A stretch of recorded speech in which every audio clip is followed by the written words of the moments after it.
Tudo é sem sentido. Tudo é sem sentido. Uma frase que nós vamos relembrar de onde sai, mas que eu imagino que em algum momento, em algum canto, alguma área da sua vida, você já experimentou essa emoção. Quantos aqui sonharam em casar e casaram e de repente olharam para o casamento e falou, não faz sentido? Quantos aqui sonharam em ter filhos e tiveram filhos? Em algumas circunstâncias da paternidade, da maternidade, sentiram, vivenciaram, experimentaram, nada faz sentido. Quantos aqui sonharam em formar-se, em desenvolver-se profissionalmente, e ao alcançar esses objetivos, viveram ou vivem circunstâncias que refletem esta mesma reflexão? Nada faz sentido. O que te deixa extasiado? O que te deixa com os olhos e corações alegres, presos? O que te chama a tua atenção? O que realmente toma a sua atenção de uma forma excepcional? Essas coisas tendem a mexer conosco. Essas coisas tendem a revelar algumas coisas de nós mesmos, que precisam ser vistas, precisam ser alinhadas, redirecionadas, ou não. Mas essas coisas significam algo do nosso coração, e a palavra de Deus pode revelar isso para mim e para você, neste momento, e nos convidar a algo melhor.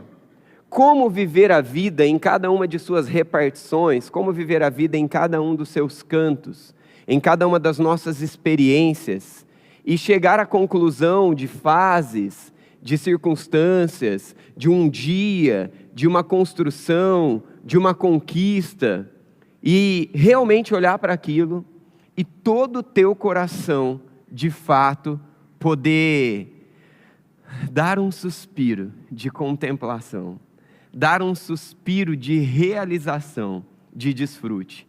Aonde é possível encontrar isso? Como viver essa vida? A palavra de Deus nos direciona. A palavra de Deus nos diz como vivenciar isso. Eu perguntei para você aquilo que te deixa extasiado. Eu perguntei para você aquilo que te deixa maravilhado, aquilo que toma a tua atenção. E eu quero compartilhar com você algumas coisas que fazem isso comigo. Uma das coisas que sempre me deixaram extasiado são as coisas grandes, né? Então, quando eu olho um ambiente e uma quantidade enorme de pessoas, eu fico, uau, né? Como que juntaram tantas pessoas assim? Como que conseguiram mobilizar tantas pessoas assim? E principalmente quando essas pessoas fazem algo significativo, e aquilo ali é um marco, aquilo ali é algo que dignifica o ser humano, que marca a história, isso mexe comigo. Ou, de repente, até numa coisa muito simples, de quando eu tenho possibilidade de ter contato com uma única pessoa, ou eu vejo alguém tendo contato com uma única pessoa, mas aquele contato muda a história daquela pessoa. Aquele contato, de fato, é um divisor de águas, traz esperança ao que estava sem esperança, traz vida ao que estava sem vida, etc, etc. Perceba que eu acabei de dizer duas coisas nobres, duas coisas dignas. Mas eu também fiquei já muito maravilhado com algumas outras coisas não tão dignas assim. Eu vim de Bebedouro, eu sou o Varte de Bebedouro. Bebedouro é uma cidade do interior de verdade. Piracicaba não dá nem para comparar, né? Piracicaba 2 horinhas, no máximo você está em São Paulo, e a gente tem o luxo de dizer que nós somos caipiras e que nós somos do interior, mas vivemos em uma cidade, na verdade, que tem tudo. Na verdade, para quase nada, precisaríamos da capital ou de um grande centro como Campinas. Mas como Varte de Bebedouro, que cresceu numa família simples, em uma cidade lá do interior, eu comecei a ficar maravilhado. As primeiras vezes que eu vim para a capital, seja de São Paulo, outras capitais, outras grandes cidades. E aquilo me deixava maravilhado. Uau, né? Olha esse prédio, olha essa empresa, olha isso, olha aquilo. E no meio dessas experiências nós vamos experimentando inutilidades. A gente vai vendo que não é tão grande assim. A primeira vez, uau. A segunda, uau. De repente, a terceira e a quarta, é isso? Como uma família simples do interior, financeiramente falando, uma família de poucas pessoas que haviam estudado, eu também ficava maravilhado quando eu tinha o privilégio de conversar com pessoas inteligentes. Eu continuo amando conversar com todos, mas eu realmente me maravilho conversar com pessoas inteligentes, pessoas que usam a sua capacidade intelectual para construir, para somar. Eu fico maravilhado, eu amo isso. E quanto maior a capacidade intelectual da pessoa, quanto mais funcional ela usa essa capacidade para servir, eu fico maravilhado, eu amo isso mesmo. Mas isso também é inútil, isso também é pequeno, quando comparado à grandeza da inteligência e da capacidade de Deus. E eu também sempre fiquei maravilhado, como simples lá do interior, quando eu tinha o contato com pessoas que tinham muito dinheiro, muita riqueza. Primeiro eu admirava e olhava como se fossem pessoas de uma outra categoria, como se fossem pessoas superiores. E aí quando essas pessoas eram crentes, então aí que eu colocava num patamar ainda maior. Tem tudo, pode fazer tudo o que quer e ainda adora o Senhor, uau!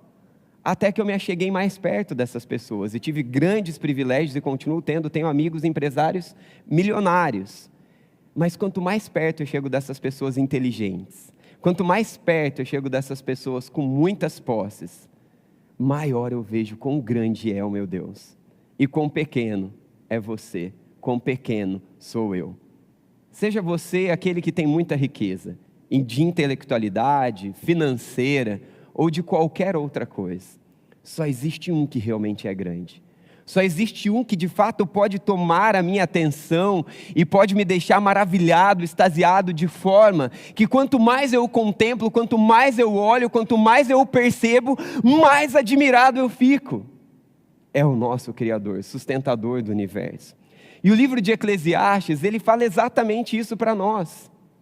O livro de Eclesiastes faz essas comparações para que eu e você vejamos quão grande Deus é e quão pequena é toda a criação e toda a criatura que não esteja conectada com o plano eterno de Deus. Agora, quando nós estamos conectados com o plano eterno de Deus, de fato podemos desfrutar dessa grandeza, sem chegar no final de um dia exaustivo de trabalho, ainda que de grandes conquistas, e dizer, não fez sentido.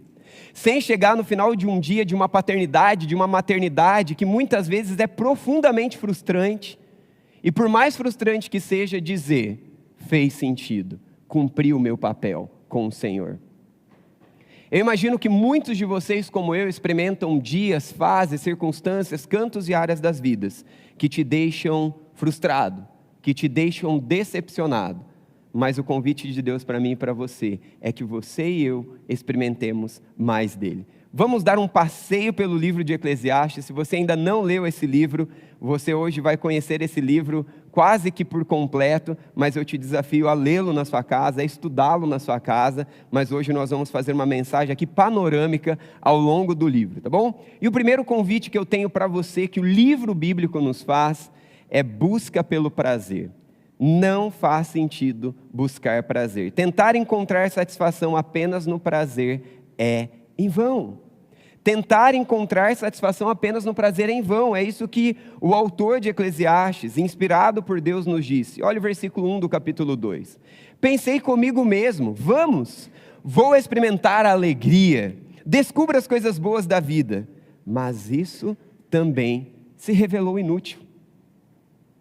O autor nos fala isso depois do capítulo 1. E no capítulo 1, o autor, na verdade, está nos chamando a algo incrível. Que significa o quê? Depois de experimentar de tudo, depois de fazer tudo aquilo que ele queria, depois de não negar-lhe nenhum de seus desejos financeiros, na questão física, na questão relacional, ele já começa a concluir que nada faz sentido. Nada faz sentido. A alegria não faz sentido. A própria alegria é inútil. Não serve para nada. Quantas alegrias você tem experimentado? Quantas coisas você tem experimentado? Sem Deus. E você sabe que se revela inútil. Mas peraí, deixa eu te fazer mais uma pergunta. Quando a palavra de Deus nos diz, esse texto aqui resumido neste versículo, não está dizendo apenas de pecados que nós decidimos fazer longe de Deus, afastados de Deus, de costas para o Senhor. Mas de viver uma vida cotidiana, aonde fazemos o ético, fazemos o moral, fazemos até aquilo que a palavra de Deus nos exorta a fazer, mas sem Deus no centro. A alegria sem Deus estar no centro não faz sentido. Ela é pequena, ela é inútil, ela é insuficiente. Você vai precisar de mais uma dose. E quanto mais doses você experimentar dessa alegria sem Deus, mais vazio você vai se sentir, mais inútil sua vida vai parecer, mais inútil minha vida vai ser. Mesmo que em alguns momentos a anestesia dessa alegria a parte de Deus nos deixe tão estarrecidos ao ponto de achar que sabedoria, ao ponto de achar que riquezas ou sei quais outras coisas, conquistas, bens, fazem algo bem de verdade. Quem é você hoje? Aonde você está nessa caminhada? Será que você é uma dessas pessoas que tem buscado prazer e satisfação, mas no fundo você tem encontrado insatisfação? Assim como Deus redirecionou o autor deste livro, que creio eu ser Salomão, Deus deseja redirecionar o seu e o meu coração na busca de sua alegria. O que te faz feliz hoje? O que de verdade move você? Quer saber? Como encontrar essa resposta? O que te deixa estressado? O que te deixa irado? O que rouba de forma quase que instantânea e imediata a sua alegria? Normalmente é isso que te faz feliz. Porque quando mexe naquilo que é importante para mim, quando mexe naquilo que é importante para você, nossas emoções acabam revelando aquilo que de verdade está no centro da nossa vida. Qual é a notícia que, se você acordar amanhã cedo, positiva ou negativa, vai mudar por completo as suas emoções? Para o lado bom ou para o lado ruim? Possivelmente, essa resposta revela o que te faz feliz. E o autor começa a te dizer que encontrar satisfação no prazer é vão. Mas encontrar satisfação em Deus, no prazer, faz sentido. Leia o livro todo e você vai vendo o tempo todo o autor fazendo essas correlações, o autor fazendo essas ligas entre faz sentido ou não faz sentido, dá prazer ou não dá prazer. Agora talvez você esteja olhando para você e dizendo, olha, mas eu realmente tenho estado assim, me encontro às vezes em depressão, às vezes em iras descontroladas, às vezes em crises desesperadoras. Entregue-se ao Senhor. Abra mão desses ídolos inúteis, abra mão dessas coisas que te oferecem tanto e não te dão nada. E descubra num relacionamento mais profundo, em admirar Deus, em contemplar Deus, a grandeza que realmente é grande e pode satisfazer o seu coração. Eu encontrei uma pessoa nesse final de semana e essa pessoa repetiu algumas vezes que ela ficava com tédio. E eu admirei, porque ela lidava com o tédio de uma forma muito inteligente, usando ali alguns artifícios, e eu falei, uau, interessante, né? Queria eu, toda vez que eu estou entediado, lidar com o meu tédio de forma tão singela, tão simples, tão moral, tão ética assim. E aí, logo que eu pensei isso, o Espírito Santo de Deus me trouxe o texto que eu já tinha estudado. Isso não basta, Walter. Não basta ética, não basta moral, não basta o certo, precisa estar encharcado de mim, porque isso também se mostrará inútil.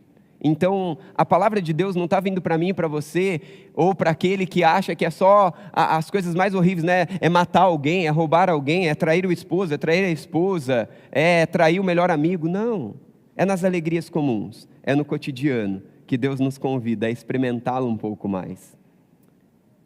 Suas alegrias estão estabilizadas? Suas alegrias estão ajustadas? Se não, o Senhor te convida a desfrutar um pouco mais da verdadeira alegria nele e a partir dele, com tudo aquilo que ele nos dá. Que bênção! Eu disse de amigos que eu tenho que têm muita inteligência, muita capacidade intelectual. Disse de amigos meus que têm muito recurso financeiro. Como são bênçãos para o reino de Deus. Mas como são pequenos quando não estão conectados e alinhados no centro. Então seja você quem é.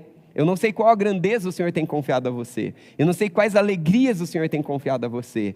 Una-se ao Senhor, contemple ao Senhor e reflita ao Senhor, alinhando a verdadeira alegria, que é o nosso relacionar com Deus, e então interpretar cada uma das nossas alegrias, cada um dos nossos sentimentos, dialogando com o Senhor. Dialogue os seus sentimentos de alegria na presença de Deus. Desfrute de suas alegrias e de suas conquistas na presença de Deus. Esse é o convite do autor, resumido neste versículo, mas expresso por todo o livro. Um outro convite do autor bíblico, a respeito de nada faz sentido e tudo é sem sentido, é que o trabalho excessivo não faz sentido.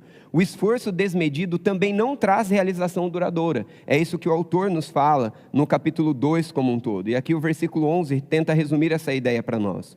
Contudo, quando avaliei tudo o que minhas mãos haviam feito e o trabalho que eu tanto me esforçara para realizar, percebi que tudo foi inútil, foi correr atrás do vento.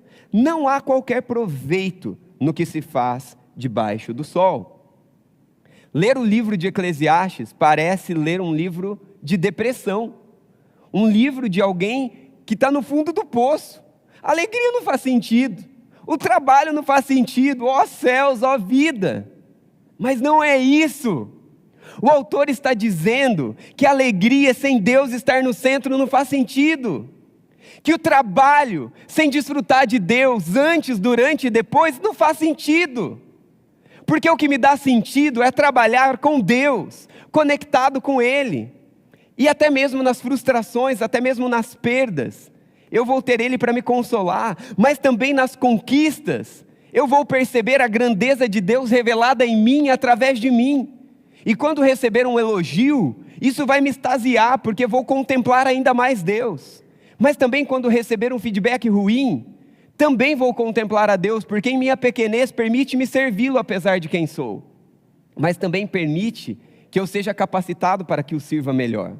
E assim eu continuo estabilizado, nunca no ápice de uma alegria insana sem a presença de Deus, como se as coisas deste mundo fossem tão grandes assim, mas também nunca tão lá embaixo, como se... Ó céus, ó vida, acabou tudo, não tem mais jeito. Fali na paternidade, acabou a vida. Fali no trabalho, acabou a vida. Não, nenhum nem outro. Quem me estabiliza é o Senhor. O desfrute de Deus em cada uma das coisas. Quem é o seu Deus hoje? A alegria? A palavra de Deus nos traz um aparente contrassenso maluco. Quando eu busco alegria por alegria, eu sou infeliz. Mas quando eu busco Deus, porque Ele é alegria, eu sou feliz quando deixo de buscar aquilo que me dá alegria. Sim, porque Deus é a verdadeira alegria. Quando então o meu esforço todo mostra que não faz sentido, eu descubro que não é o esforço nem a conquista, mas é o Deus de toda a graça que, desfrutado neste processo, me dá vida. Note que o autor deste livro não é um pobretão falido. Não é alguém que acabou de ser mandado embora do emprego, ou que acabou de cometer algo em sua carreira profissional que o manche e o marque. Note que esse que está dizendo que todo esforço desmedido não traz realização duradoura, é aquele que conquistou grandes coisas, aquele que experimentou de tudo. Isso é incrível, não é? Porque nos mostra que a vida não faz sentido sem Deus, sem Deus fazer parte do centro do meu viver. Você tem buscado alegria com as suas próprias mãos e você tem visto a alegria escorrer pelos espaços dos seus dedos, pelos vãos dos seus dedos? Você tem trabalhado e se esforçado em casa, na igreja, no profissionalismo, na empresa, na sociedade, e você tem visto o seu esforço parece que ser inútil? Talvez o seu coração precisa ser ajustado. Talvez o meu coração precisa ser ajustado. Quando eu chego no final de um dia, produtivo, mas exausto, exaurido, como se tudo aquilo não fizesse sentido, querendo encontrar uma alegria, querendo encontrar algo que me preenche, talvez seja porque eu trabalhei excessivamente sem Deus. Talvez seja que eu trabalhei excessivamente sem a motivação certa. Talvez seja que eu trabalhei excessivamente com coisas que precisam ser ajustadas. E o autor aqui nos convida a encontrar essa satisfação da alegria no Senhor e essa satisfação do trabalho no Senhor.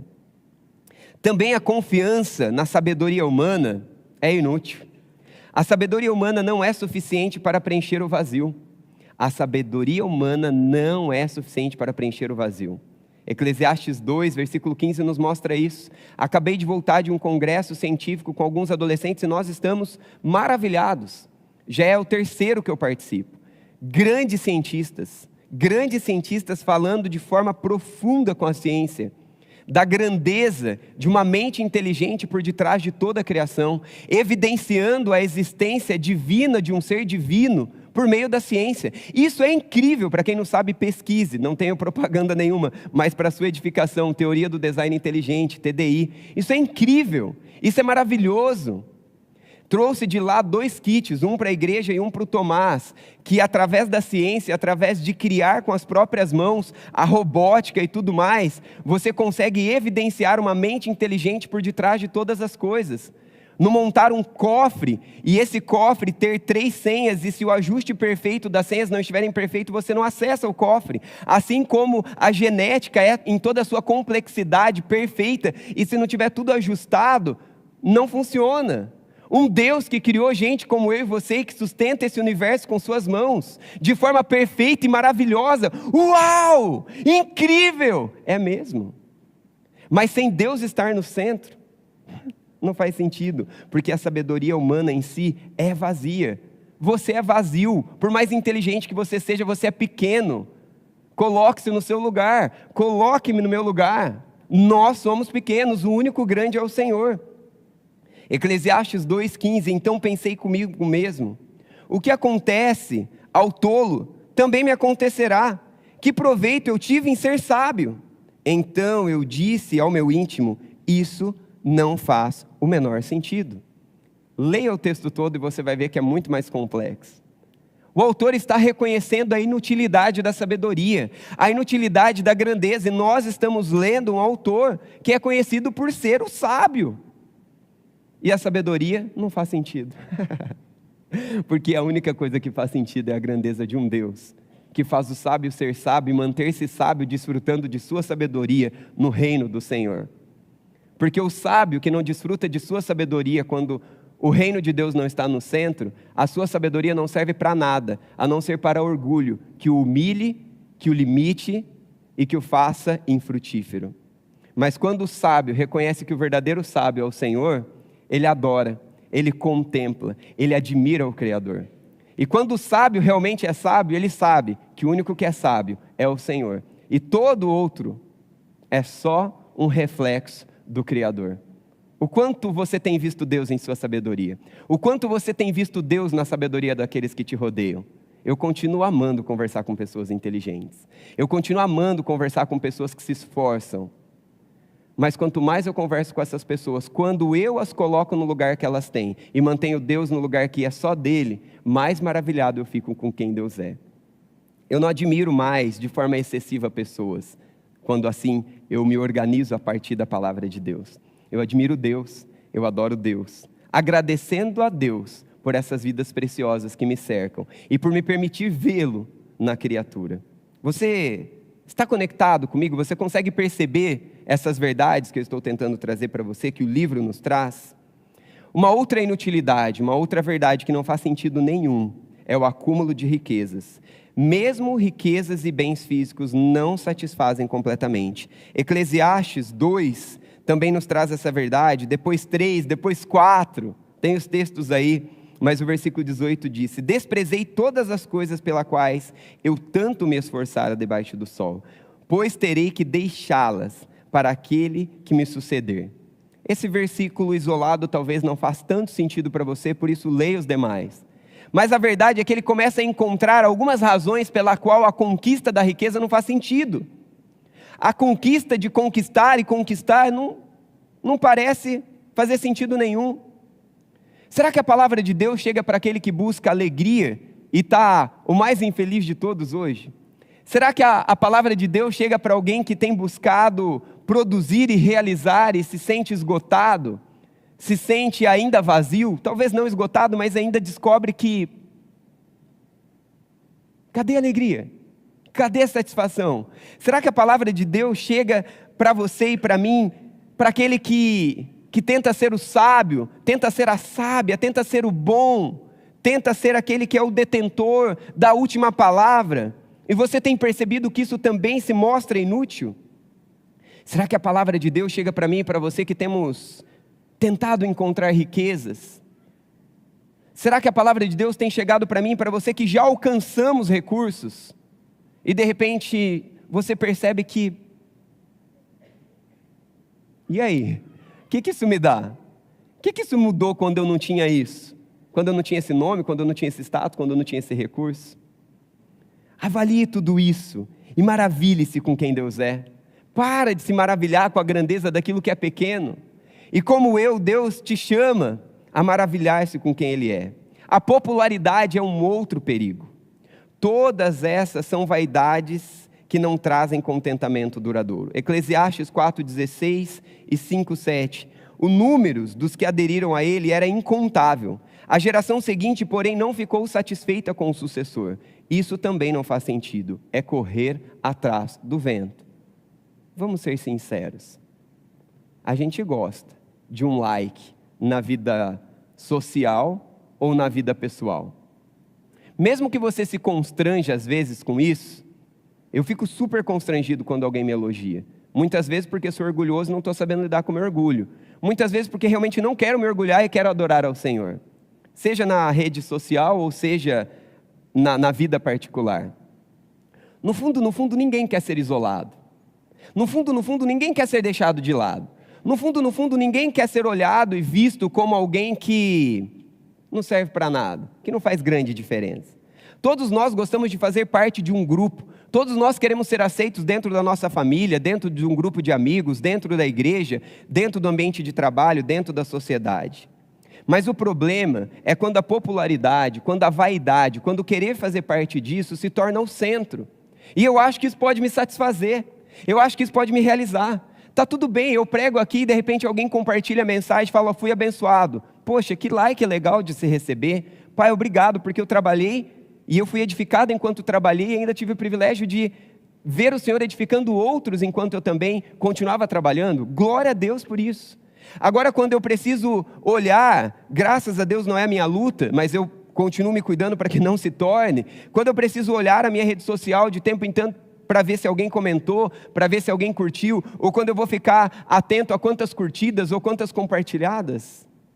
Eu estou falando da rede social, mas e na vida pessoal? O que você faz? Que preço você paga para ter o like de alguém do seu lado na vida pessoal? Que fofoquinha você diz de alguém para depreciar alguém e crescer com essa fofoca? O que você ressalta de sua qualidade, o que você ressalta de si mesmo para fazer esse ajuste? Para ter perto de você o aplauso de alguém que você quer ganhar aplauso. A admiração de quem você quer receber admiração. Que preço você tem pago? Que esforço você tem feito? Que dedicação você tem empenhado? Que tempo você tem gasto para receber aprovação? Para receber o like? Para receber popularidade? Isso não faz sentido. Vaidade não traz contentamento duradouro. É interessante porque alegria sem Deus dá alegria sem gente. Comete um pecado? Comete não. Que pecado você já cometeu, sabendo que não era a vontade de Deus? Deu ou não deu alegria? Claro que dá alegria. Mas é uma alegria passageira, é uma alegria pequena, é uma alegria inútil, cheia de consequências. Assim em cada um dos pontos que nós estamos falando aqui, assim como na popularidade. É claro que a popularidade dá alegria. É claro que ser aceito socialmente dá alegria. Mas é uma alegria insuficiente, é uma alegria impossível de ser mantida. Mas o Senhor nos chama a alegrias maiores. O Senhor nos chama a estabelecer o nosso coração em algo muito, muito maior. Percebam que nós estamos passeando pelo livro e agora já chegando mais ao fim, eu quero convidar você a um Deus que é a fonte de verdadeira satisfação. Um Deus que te chama a contemplá-lo, um Deus que te chama a adorá-lo, um Deus que te chama a percebê-lo. Como eu sou grato a Deus pelos ambientes onde Deus já me levou, pelas oportunidades que eu já tive. A gente fez 15 anos de casado, eu e a Thalita essa semana, na quinta-feira. Quantas bênçãos do Senhor. Ao olhar para trás, quantos milagres do Senhor. Quantos milagres, quantas graças do Senhor. Nestes 15 anos nós já vivemos muitas coisas. Nós já vivemos 2 meses na Europa, nós já estivemos em muitos lugares e muitas oportunidades que eu nunca imaginei estar. Nós fazemos parte de uma igreja maravilhosa como estas. Nós somos amigos e temos o privilégio de nos relacionar com pessoas muito simples, mas que impactam a nossa vida com uma grandeza que jamais o mais sábio dos sábios poderia nos impactar. Nós temos o privilégio de caminhar e dialogar com pessoas com mentes brilhantes sobre assuntos complexos e ficarmos maravilhados com a grandeza do tamanho da mente do nosso Criador. Mas tudo isso só faz sentido quando Deus é a fonte de satisfação. Mesmo com todas as conquistas, nossa alma nunca está completa e satisfeita. Quantas vezes, cheio de todas essas coisas, eu me vi vazio e sem sentido. Thalita perguntou, o que você quer de presente desses 15 anos de casamento? Eu falei, eu não preciso de nada. E de verdade, eu não preciso de nada. Isso é maravilhoso. Walter, você é mais feliz hoje que você não precisa de nada financeiramente do que quando você passava o mês todo com a única compra do mês e se dava, se não dava, você se virava? Quando você não tinha dinheiro sequer para sair e comer uma pizza junto com a sua esposa? Nem um pouco mais feliz hoje. Walter, quando você tinha aquele desejo de viajar para fora do país, ou de então conversar com uma pessoa muito rica, ou de ter um relacionamento com essas pessoas, ou desfrutar do benefício que elas proporcionam no reino de Deus, para o reino de Deus, você era mais feliz antes ou hoje? Nem antes nem depois, porque nada disso nos satisfaz. Walter, quando você tinha menos nome, menos status, menos possibilidade de influenciar, de ensinar, você era menos feliz e hoje você é mais feliz? Quem dera eu fosse mais feliz por causa de alguma dessas coisas. Nada dessas coisas me satisfazem. Nada dessas coisas me estabilizam. Nada delas. Mas às vezes a gente precisa conquistá-las para descobrir que elas não nos satisfazem. Eclesiastes 3, 11 e 12 são 2 versos que eu gosto demais da palavra de Deus. Ele, Deus, fez tudo apropriado ao seu tempo. Também pôs no coração do homem o anseio pela eternidade. Mesmo assim, esse não consegue compreender inteiramente o que Deus fez. Descobri que não há nada melhor para o homem do que ser feliz e praticar o bem enquanto vive. Existe um anseio no seu coração. Existe um anseio no meu coração que tem a ver com a eternidade. E que Deus plantou quando nos formou no ventre de nossa mãe. Ele conhece cada detalhe da genética do seu corpo. Mas Ele conhece também cada um dos seus pensamentos, cada um dos seus sentimentos, cada uma das coisas que te frustram, cada uma das coisas que te deixam extasiado.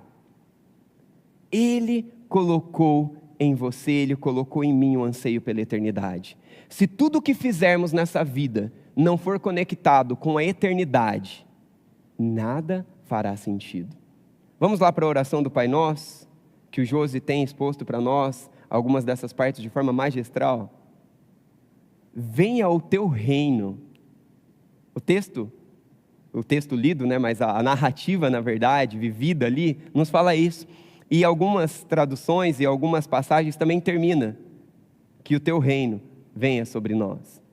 O reino de Deus vir sobre nós é viver a eternidade agora, dentro do meu casamento, nos dias melhores e piores, dentro do meu trabalho, nos dias melhores e piores, na escola, no trabalho, na faculdade, quando eu conquisto, quando eu perco, quando eu quero me satisfazer nisso, naquilo ou naquilo outro. É viver o reino de Deus, é viver, Walter, mas o que é viver o reino de Deus? É viver com Deus, é maravilhar-se com Deus, é relacionar-se com Deus, é desfrutar de Deus, é admirar Deus, é contemplar Deus, é conhecer Deus. Porque quando isso eu faço, todas as outras coisas tomam o seu lugar de pequenez, e só Deus permanece em seu lugar de grandeza, de magnitude, que de verdade pode tomar o meu coração e me estabilizar. Esse anseio da casa, esse anseio do lar que está no seu coração, só Deus pode satisfazer. Sabe aquela viagem que a gente faz e quando a viagem termina? E era uma viagem, uau! Mas você está voltando para casa e aquela sensação gostosa de estar voltando para casa? Esse anseio impossível de ser satisfeito em seu ser, na verdade é o desejo da presença do Pai. é o desejo da casa do Pai, que não precisa ser desfrutada só quando você estiver no céu, mas quanto mais você contemplá-lo, quanto mais da palavra você ler, quanto mais você orar, quanto mais você buscar, quanto mais comunhão com o povo de Deus você tiver, mais você viverá disso. Vamos para as aplicações finais, aplicações práticas, prioridades. Coloque Deus em primeiro lugar, busque contentamento nele, coloque Ele em primeiro lugar, priorize Deus, priorize Deus, priorize Deus, priorize Deus em cada um desses pontos que nós conversamos aqui. Verifique se de fato Deus está no centro, evite a busca desenfreada. O Josi também nos falou no domingo pela manhã passado, sobre excesso. Eu sou uma pessoa que luto com isso, Josi, o tempo todo. Obrigado pela pregação. Como é bom lembrar que o excesso não me satisfaz. Como é bom lembrar que a realização de fazer algo, por mais nobre, digno e santo que seja, não é grande. Jesus já morreu na cruz por nós, Ele é o nosso Redentor, Ele é quem é o feitor de todas as coisas. Nós ficamos com a nossa pequenez. Evite a busca desenfreada, não se deixe levar pela busca incessante, por reconhecimento ou por prazer terreno. Quantas vezes eu me prendo no prazer de fazer bem, servir bem, tão lícito, só que não. Se Deus não está sendo contemplado e desfrutado, não é lícito, não é digno, não tem o reino de Deus. Encontre a completude, lembre-se de que a verdadeira satisfação está em temer a Deus e viver de acordo com seus princípios. Vivemos uma maluquice de achar que é possível andar com Deus e fazer o que eu quero. Gente, isso é burrice. Isso é burrice mesmo. Falar que eu posso fazer o que eu quero, do jeito que eu quero e quando eu quero, e as coisas vão dar toda certa, é burrice. Não tem como fazer isso em nenhum canto da vida. Quem é mãe aqui, levanta a mão. Mães, amanhã vocês fazem o que vocês querem. Não precisa limpar a casa, não precisa cozinhar, não precisa administrar a casa, não precisa administrar a sua empregada, não precisa fazer nada.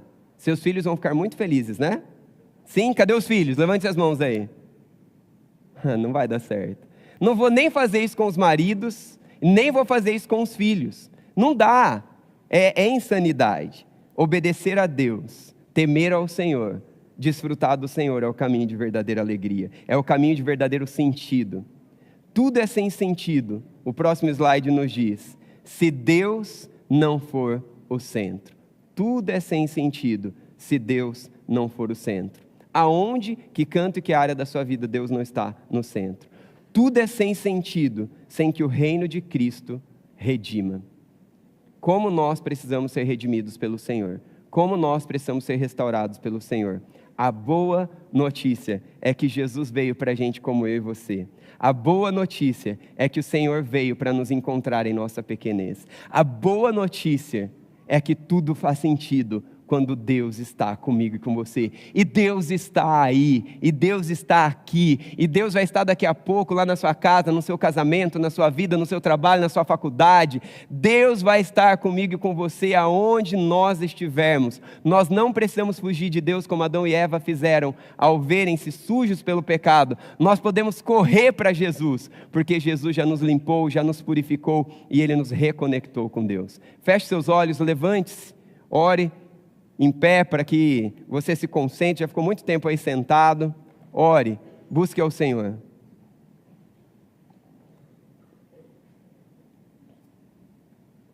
Alinhe-se, apresente-se diante do Senhor.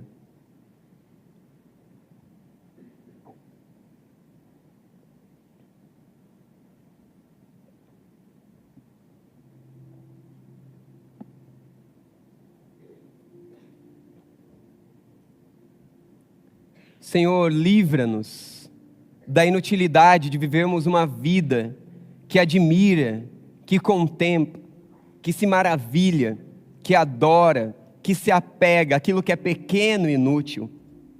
Abra os olhos do nosso coração, abra, Senhor, os nossos olhos, os nossos ouvidos, cada detalhe dos nossos sentidos, das nossas afeições, para ver quem o Senhor é, para contemplar a sua grandeza. Atraia-nos pela verdade de quem o Senhor é, revelada na Tua palavra, na ação do Teu Espírito, que no meio das nossas distrações, que no meio das nossas idolatrias inúteis, o Teu Espírito nos convide a desfrutar de Sua graça, de seu amor, de seu aconchego, de sua grandeza. Ah, Senhor, esconda-nos em Ti. Nos cantos e nas áreas onde nós temos adorado coisas, pessoas e a nós mesmos ao invés do Senhor, perdoa-nos. Livra-nos de nós mesmos. Livra-nos dos falsos brilhos deste mundo. E atrai ao nosso coração para quem o Senhor é. Ajusta, alinha. Em nome de Jesus. Em nome de Jesus, encha-nos da verdadeira alegria que é o Senhor. Encha-nos da capacidade de buscarmos, adorarmos e contemplarmos ao Senhor. Que em meio a tudo aquilo que é doloroso, em meio a tudo aquilo que é extasiante, possamos de fato contemplá-lo, adorá-lo e desfrutá-lo. Aqueles que vivem aqui momentos de fraqueza, de desistência de si mesmo e da vida, leva-os daqui cheio de esperança, seja na maternidade, na paternidade, seja no casamento, seja no trabalho, seja na irmandade, seja em qualquer canto e área. Encontra-nos, dignifica a nossa vida, o nosso agir, o nosso arrazoar, em nome de Jesus. Amém, amém.